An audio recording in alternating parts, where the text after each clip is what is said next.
నన్ను ప్రేమించడం మానేశారు, వదిలేశారు. అందుకే నేను చెప్తున్నాను, ఒకప్పుడు ఎలా ఉండేవాడు తెలుసా? నీకు నాకు మనందరూ చెప్తున్నాను. ఒకప్పుడు ఎలా ఉండేవాడు తెలుసా? భేదోళ్ళని చూస్తే ఇప్పుడు మెతుకులు పెట్టాలనుకునేవాడు. ఇప్పుడు భేదోళ్ళని చూస్తే ఇప్పుడు ఏమనుకుంటున్నా తెలుసా?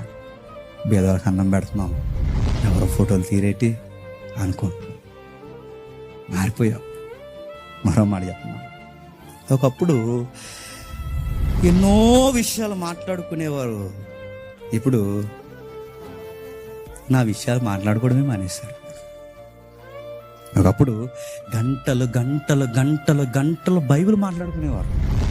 ఇప్పుడు మీ ఇద్దరు కలిసి ఏవో మాట్లాడుకుంటున్నారు ఈ మధ్య. ఏమైంది మీకు? నా మాటలు మీకు అర్థమవుతూనే లేదు. ప్రేమ వదిలేయడం అంటే. ఒకప్పుడు నా గురించికి మీరు ఎన్నో విషయాలు మాట్లాడారు. ఒకప్పుడు ప్రార్థన చేస్తే ఎంత బాగా చేసేవాడివి.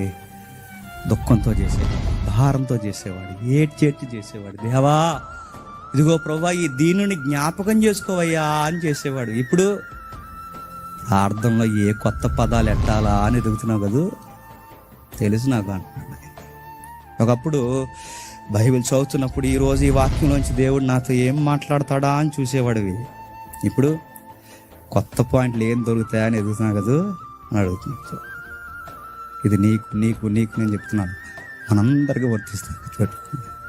దేవుడు చెప్పే మాట్లాడి చెప్పిన ఏకా బోధ రాకూడదు. మళ్ళీ చెప్తున్నాను, ప్రభావం మనలో నుంచి వెళ్ళిపోకూడదు. దేవుడు మొదట చూస్తాడు, ఇప్పుడు చూస్తాడు, ఎప్పుడు చూస్తాడు. మనం మొదట ఎలా ఉన్నావో ఇప్పుడు అలాగ ఉన్నావు. ఈ జ్ఞానం కాదు, సిద్ధాంతాలు కాదు. ఇదిగో ఆ ఫేస్బుక్లో, ఆ ఇన్స్టాగ్రామ్లో, సోషల్ మీడియాలో ఎన్నో విషయాలకి నా పక్షాన్ని ఫైట్ చేస్తావు.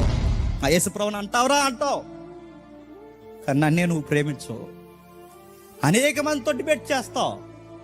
డిబేట్కి కారణమైన నన్ను మర్చిపోతావు. ఏం చేస్తున్నావు? నీ మొదటి ప్రేమ వదిలేస్తావు. ఇప్పుడు ఎవరైనా మారారంటే ఒకప్పుడు ఏం చేసేవాళ్ళం మనం చక్కగా. ఎవరైనా మారారంటే మారారా, ఎప్పుడు మారారు బ్రదర్, కొన్ని విషయాలు చెప్పండి బ్రదర్, మాకు కూడా ఉద్యోగం వస్తుంది అనేవారు. ఇప్పుడు మారారన్న వాళ్ళకి పేర్లు పెట్టుకుంటూ తిరుగుతున్నాం. రకరకాల పేర్లు పెడుతున్నాం, మనిషిని అంచనా వేస్తున్నాం, ఎన్నో మాట్లాడుతున్నాం. ఒకప్పుడు ఎవడైనా వ్యక్తిని చూస్తే అరే ఈయన కూడా మారిస్తే బాగుంటారు అనుకునేవాళ్ళు. ఇప్పుడు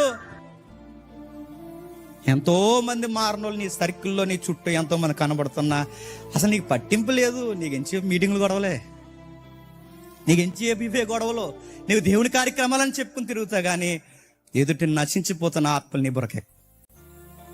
ఒకప్పుడు ఎవరైనా మారారంటే బ్రదర్ మారారా, మీ సాక్ష్యం చెప్తారా దయచేసి అని అడిగేవాళ్ళం. ఇప్పుడు మారారంటే ఏ మారాడులేండి అండి, పెద్ద మారు అంటున్నాం. వదిలేసావు, నన్ను వదిలేసి పూర్తిగా మెకానికల్ లైఫ్లో బతికేస్తున్నావు.